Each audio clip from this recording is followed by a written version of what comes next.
Now, live from London is Azzam Tamimi, the founder of the Institute of Islamic Political Thought. And he's joining us to discuss, of course, settler violence in the occupied West Bank. Thank you for being with us on the program today. So as we heard in the package there, a lot of Palestinians have little to no hope that they will be able to get out of this toxic cycle of violence, especially with Israel expanding settlements in Palestinian territory. What do you make of these sanctions and the impact that it has had? They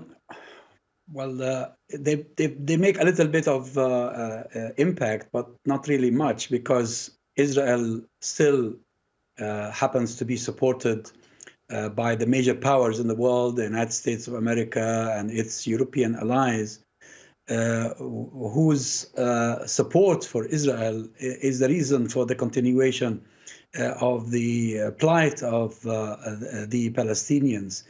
Israel can do whatever it likes and can get away with that because the United States of America is still, as we heard earlier in your piece, willing to provide billions of dollars in various forms of assistance, and also provide political and diplomatic clout. So I actually, the Palestinians increasingly realize this, and therefore they hope that the world will rise against this American hegemony, and probably coupled with their own resistance on the ground in Gaza and the West Bank, and with their steadfastness, a change in world politics will then make a difference. Right, and the Israeli cabinet want to actually expand settlements beyond the occupied West Bank all the way into Gaza. We did see them approve a bill last week of more than $5 billion to build illegal Israeli settlements within the Gaza Strip, which would only be fuel to fire.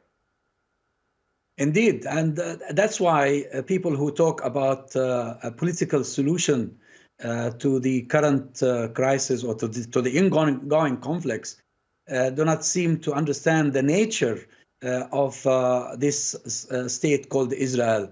This is very much similar to what existed in South Africa in the old days, a racist, fascist regime that believes in the supremacy of certain people over the rest of humanity, and therefore there can never be peaceful coexistence with a Zionist entity. The problem in Palestine is not that there are two communities, one Jewish and one Arab, who are unable to settle their differences. The problem is the Zionist ideology itself.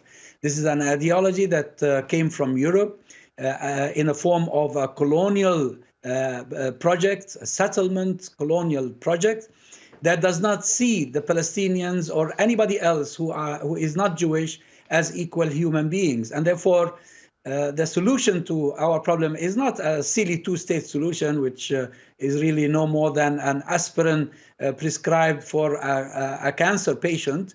The solution is to uproot Zionism, and then afterwards, Jews, Christians, and Muslims can once again coexist in peace and live together as they did for many hundreds of years before Israel was created. So what do you make of world leaders, not just in the West, but across the spectrum, saying that a two-state solution is what's going to bring peace to the region? This is deception. They actually deceive themselves and deceive their public. They've been talking about the two-state solution for more than almost 40 years now, 35 to 40 years. Nothing materialized. To the contrary, Palestine is lost by the minute, and not just even by the hour.